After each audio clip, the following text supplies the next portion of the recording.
शिक्षा से ही शुरुआत। किसी भी देश के स्वस्थ और स्वच्छ समाज की नींव हम स्कूली शिक्षा पर ही रख सकते हैं। सबसे पहले आप सभी को शिक्षक दिवस की बहुत बहुत शुभकामनाएं। मैं भुवन तोष्णीवाल आप सभी के बीच में लेके आया हूं शिक्षा के क्षेत्र में मध्य प्रदेश की बढ़ती तस्वीर। चलिए समझते हैं सबसे पहले एसर की रिपोर्ट। एसर यानी annual status of education report. Bharat के तकरीबन 600 शहरों के ग्रामीण इलाकों में एसर द्वारा सर्वे किया जाता है, जिसमें 3 से लेकर 16 साल की उम्र तक के बच्चों के पढ़ाई के स्तर, स्कूली शिक्षा और डेटा एनालिसिस आदि की रिपोर्ट पेश की जाती है। वर्ष 2024 की एसर की रिपोर्ट ने मध्य प्रदेश के जो परिणाम सामने लाए हैं वो वाकई में अभूतपूर्व है और मध्य प्रदेश की एक नई तस्वीर को उजागर कर रहे हैं। दोस्तों, मेरी रिसर्च टीम ने जो एसर की रिपोर्ट मुझे उपलब्ध कराई है, उस रिपोर्ट के अनुसार अगर मैं आंकड़े आपके सामने रखूं तो बड़े आश्चर्यचकित वाले आंकड़े आपके सामने आएंगे। लगभग 6 से 16 साल की उम्र तक के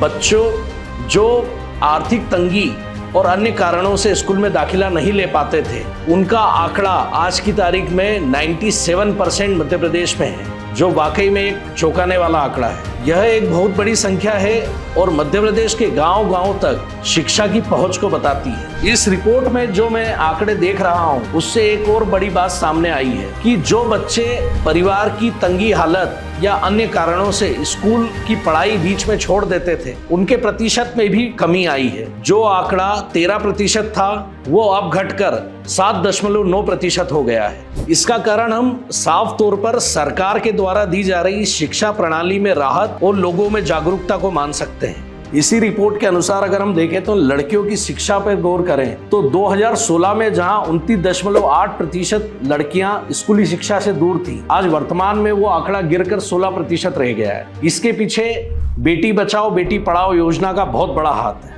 इसके साथ ही देखा जाए तो मध्य प्रदेश में समय की मांग को देखते हुए डिजिटल साक्षरता में भी बड़ा बदलाव आया है। 14 से लेकर 16 साल के लगभग 85% बच्चों के घर में स्मार्टफोन है और लगभग 80% बच्चे स्मार्टफोन यूज करना जानते हैं। यानी डिजिटल पढ़ाई अब मध्य प्रदेश के गांव-गांव तक पहुंच रही है। इसके साथ ही रिपोर्ट में यह भी बताया गया है कि स्कूली इंफ्रास्ट्रक्चर और स्कूली सुविधाओं में भी बहुत बढ़ोतरी हुई है। स्वच्छ पेयजल, मिड डे मील और लड़कियों के लिए पृथक से शौचालय की व्यवस्थाओं में बहुत ही बड़ा बदलाव हुआ है। यह सभी आंकड़े हमें मध्य प्रदेश की एक नई तस्वीर दिखा रहे हैं। मगर सबसे बड़ा सवाल यह है कि सरकार के लिए क्या सिर्फ आंकड़े ही मायने रख रहे हैं? क्या बच्चों को स्कूल में दाखिला दिलाना और उन आंकड़ों को पब्लिश करना ही सरकार का एकमात्र उद्देश्य रह गया है, या सरकार इस ओर भी ध्यान देगी कि शिक्षा व्यवस्था और शिक्षा प्रणाली के साथ ही पढ़ाई की गुणवत्ता को भी सुधारा जाए? मध्य प्रदेश के बड़े जिलों इंदौर, भोपाल, जबलपुर, ग्वालियर आदि को अगर हम छोड़कर देखें तो मध्य प्रदेश के कुछ ऐसे छोटे जिले भी हैं जो पढ़ाई में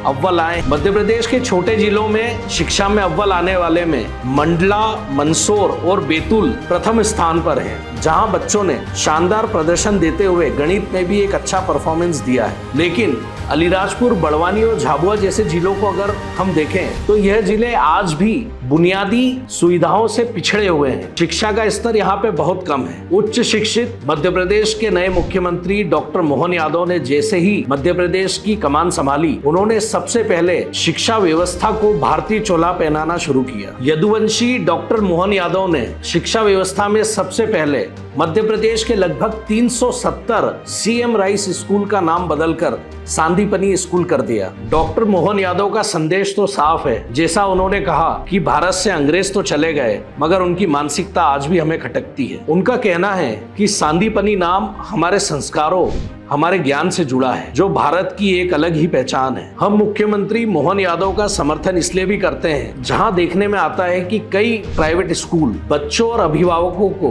कंज्यूमर की तरह ट्रीट कर रहे हैं। वहीं डॉक्टर मोहन यादव की यह पहल जहां बच्चों को पढ़ाई के साथ साथ संस्कारों से भी जोड़ेगी। पूर्व मुख्यमंत्री शिवराज सिंह चौहान ने वर्ष 2023 से सीएम राइस स्कूल शुरू किए थे, जहां राइस का मतलब था रिस्पेक्ट, इंटीग्रिटी, स्ट्रेंथ और एक्सीलेंस।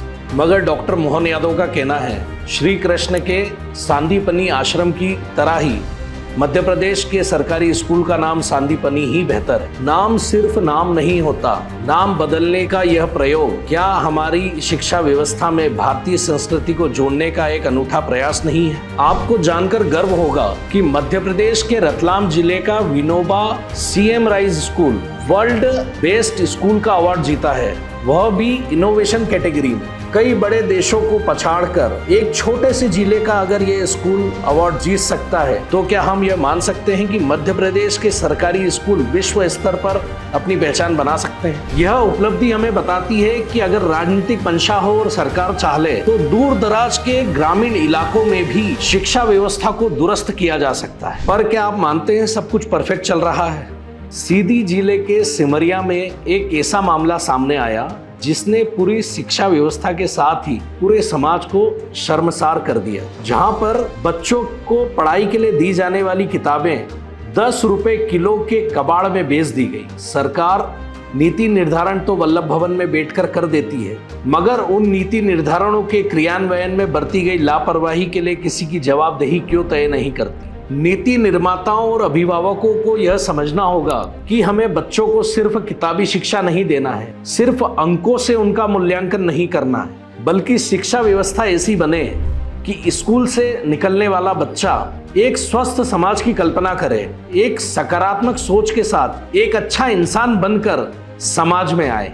चलिए अब आपको सरकार की एक नई पहल के बारे में बताते हैं, जहां सरकार द्वारा आनंद सभा का आयोजन किया जा रहा है सरकारी स्कूलों में, जहां बच्चों को खुश रहना, सहानुभूति के साथ रहना और आनंद के साथ रहना सिखाया जाता है। सरकार का यह आंकड़ा लगभग 9000 स्कूलों के साथ आगे बढ़ रहा है, जहां बच्चों को आत्मविश्वास के साथ आगे बढ़ना सिखाया जा रहा है। मगर सरकार की इन पहलों में जहां अव्यवस्था सामने आ रही है और परिणाम सामने नहीं दिख रहे हैं, उसके पीछे सबसे बड़ा कारण यह है कि जो ट्रेनर है, जो शिक्षक हैं, उनकी क्षमताओं, उनकी योग्यता का आकलन सरकार नहीं कर पा रही है। मध्य प्रदेश के नीति निर्माताओं को दूसरे राज्यों से भी सीख लेने की जरूरत है। उनके कई तरह के सफल मॉडल को अपनाया जा सकता है, जैसे कि दिल्ली की स्कूल ऑफ एक्सीलेंस, केरल की डिजिटल क्लासेस, राजस्थान के इंग्लिश मीडियम स्कूल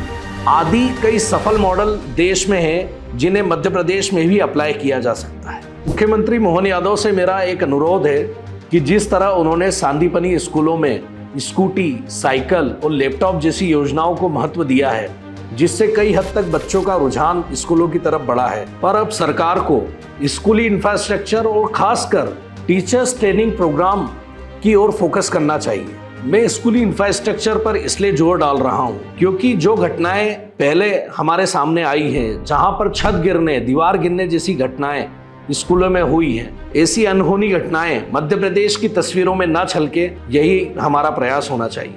इसके साथ ही मैं शिक्षा विभाग के प्रमुख से भी कहना चाहता हूं कि वह आनंद सभा और हैप्पीनेस कैरिकुलम जैसी एक्टिविटीज को हर स्कूल तक ले जाएं, चाहे वो सरकारी हो चाहे वो प्राइवेट हो, ताकि बच्चा मानसिक, भावनात्मक और शैक्षणिक रूप से मजबूत हो सके। शिक्षा विभाग क्यों नहीं एनुअल इनोवेशन ग्रांट जैसी योजनाओं को चालू करता है, जिसमें सभी सांदीपनी स्कूलों के लिए एक इनोवेशन ग्रांट जैसी पहल की जाए और वह कुछ नया करने के लिए प्रयासरत हो। प्रदेश के मुखिया अगर चाहते हैं कि शिक्षा व्यवस्था में मध्य प्रदेश एक मुकाम पर पहुंचे, तो सरकार को कुछ उचित कदम उठाने होंगे जो सिर्फ फाइलों में नहीं, जमीन पर भी असर दिखाएं। कुछ ऐसे बिंदु हैं जो मुझे लगता है कि सरकार को इन पर विचार करना चाहिए, जैसे कि 10 सांदीपनी स्कूलों पर एक मेंटोर टीचर की नियुक्ति की जाए।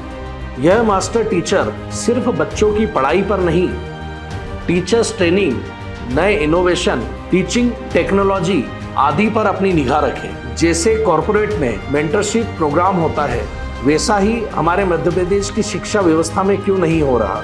क्योंकि आज के समय में गाइड की सबसे ज्यादा जरूरत बच्चों को नहीं, टीचर्स को है। हर साल स्कूलों में हेल्थ चेकअप कैंप लगाए जाएं। अब सरकार कहेगी कि यह तो कई एनजीओ और अन्य संस्थाओं द्वारा किया जा रहा है। नहीं, यह हेल्थ कैंप सरकार को इस तरह डिजाइन करना होगा कि जिसमें बच्चे की मेंटल हेल्थ से लेकर उसकी फिजिकल हेल्थ पे काम किया जा सके। बच्चों की आंखें, उनकी सुनने की क्षमता और उनके पोषण संबंधित मामलों का डेटा स्कूलों में संरक्षित हो। आज भी देखा जाता है कि भारत में कई बच्चे आंखों की समस्या और न्यूट्रिशन की दिक्कत के कारण ही पढ़ाई से दूर हैं।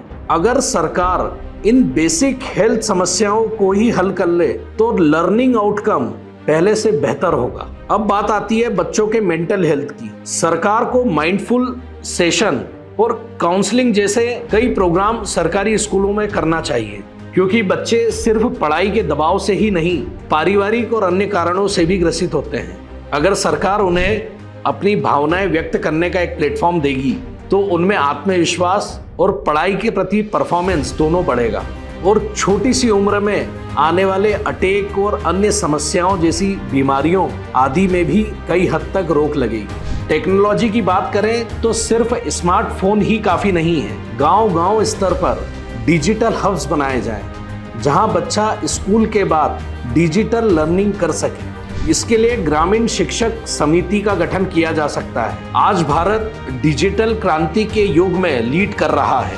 इस बदलाव को रोका नहीं जा सकता।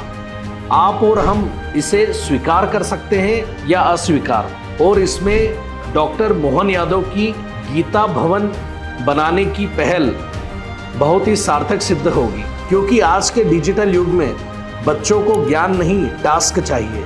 डिजिटल क्रांति के युग में जहां न्यूज़ चैनल सिर्फ समस्याओं पर फोकस कर रहे हैं, अब उन्हें अपना नजरिया बदलते हुए समाधान की ओर भी बढ़ना होगा। मेरा मानना है कि न्यूज़ चैनल हर हफ्ते एक स्कूल एक नया इनोवेशन जैसी सीरीज चलाएं। कोई नया प्रयोग, कोई नया इनोवेशन कहीं हुआ है तो उसे हाईलाइट करें। किसी स्कूल की नई पहल, किसी स्टूडेंट की सक्सेस स्टोरी मीडिया और सोशल मीडिया के माध्यम से सामने आए, जिससे सकारात्मकता बढ़े और लोगों का शिक्षा के प्रति रुझान भी बढ़े। टीचरों की ऐसी स्टोरी भी सामने आए जिन्होंने गांव-गांव जाकर उन बच्चों की स्कूलों में वापसी कराई है जो स्कूलों से बाहर हो चुके थे। ये कहानियां पूरे सिस्टम में क्रांति ला सकती है और हमारे सोए हुए समाज को जगा सकती है।